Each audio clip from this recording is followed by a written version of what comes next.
Good morning, I'm Nivareti Manu, and this is your morning news fix for Thursday, 12th of September.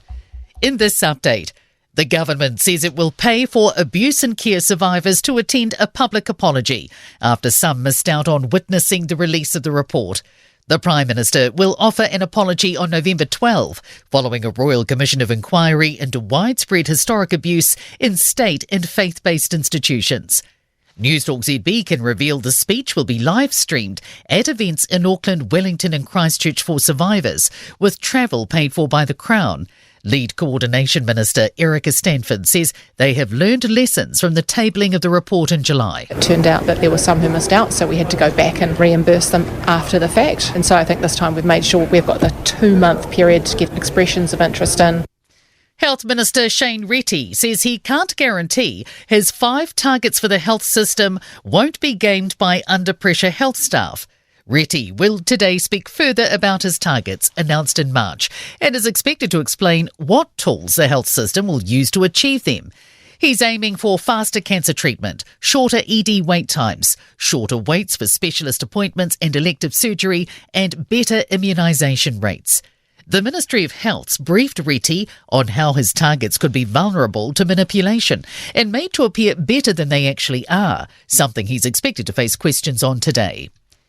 A View the government is repeating mistakes of the past with its Treaty Principles Bill. It's been revealed Ministry of Justice officials warned the government the bill would damage Māori-Crown relations. Lawyer Annette Sykes says the bill is worsening race relations and will ultimately be a waste of money because the Prime Minister has promised not to pass it.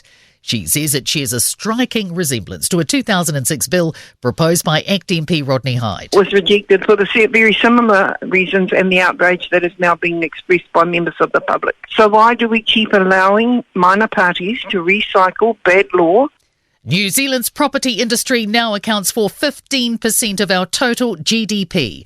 The Property Council's Property Industry Impact Report shows the sector directly contributes more than $50 billion to GDP. Thomas Rice reports. The report found property also stands as the second largest employer, providing jobs for 10% of the country's workforce, with about 235,000 employees.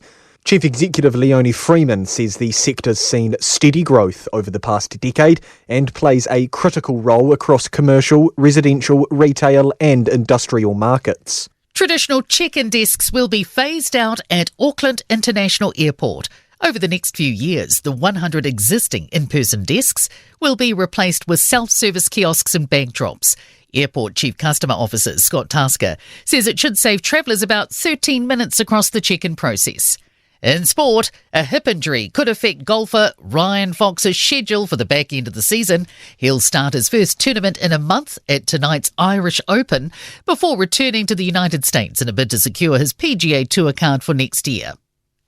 A second-string Wellington have kept their unbeaten NPC rugby season intact with a 32-28 win over Otago in Dunedin. And the third day of the one-off cricket test between New Zealand and Afghanistan near Delhi has been washed out in a match inexplicably scheduled at the back end of the monsoon season. I'm Nivareti Manu and that's your latest news fix. We'll be back with the next update at midday from the Newstalk ZB newsroom.